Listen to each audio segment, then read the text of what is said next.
નમસ્કાર મિત્રો, આજે આપણે સમજશું સ્વાસ્થ્યને બહેતર રાખવા માટે, આપણા હેલ્થને સારું રાખવા માટે શું કરવું જોઈએ, રાઈટ?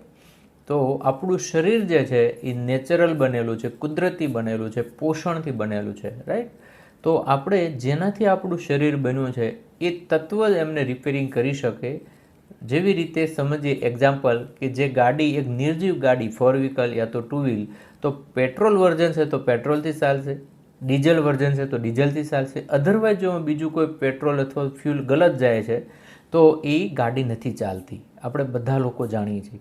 પણ આપણું શરીર પોષણથી બન્યું છે, પણ શું એના પોષણ આપણે કમ્પ્લીટ દઈ રહ્યા છીએ? તો બેલેન્સ પોષણ ખૂબ જરૂરી છે. સાથે સાથે પોષણના મુખ્ય કામ શું છે? તો આમ જોઈએ તો બહુ બધા કામ છે, પણ હું તમને આજે મુખ્ય 4 કામ એના જણાવીશ પોષણના. તો પહેલું કામ છે શરીરની અંદર ડિટોક્સિફિકેશન કરવું. ફર્સ્ટ તો શરીરની અંદર ખોરાકથી, પાણી પીવાથી, શ્વાસોશ્વાસથી ઘણા બધા ટોક્સિન્સ અંદર જાય છે અને અંદર પણ શરીરની અંદર ઘણા બધા ટોક્સિન્સ, ફ્રી રેડિકલ બને છે, કચરો ઘણો બધો બને છે. તો એને બહાર કાઢવાનું કામ પોષણ કરે છે.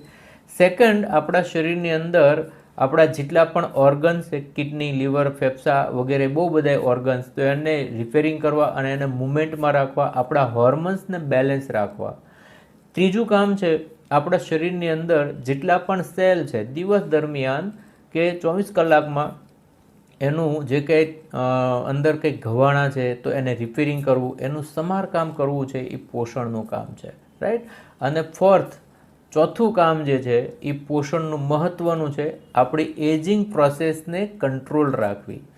જેવી રીતે કે આજે આપણે જોઈએ તો એક સેલિબ્રિટી 70 વર્ષની ઉંમરે, 75 વર્ષની ઉંમરે મસ્ત યંગ અને ફિટ દેખાય છે, અને એની સામે એક નોર્મલ વ્યક્તિ આપણા 70 કે 75 વર્ષના એકદમ વૃદ્ધ દેખાય છે. તો શું ફરક છે બંનેની અંદર? તો એકે પોતાના પોષણ અને ખોરાક અને આદતો ઉપર ધ્યાન આપ્યું છે. તો અહીંયાથી આપને ચોક્કસથી સમજાવવામાં આવશે કે આપનો ખોરાક, આપની જીવનશૈલી કેવી હોવી જોઈએ અને આપણે હેલ્ધી જીવન કેવી રીતે જીવી શકીએ.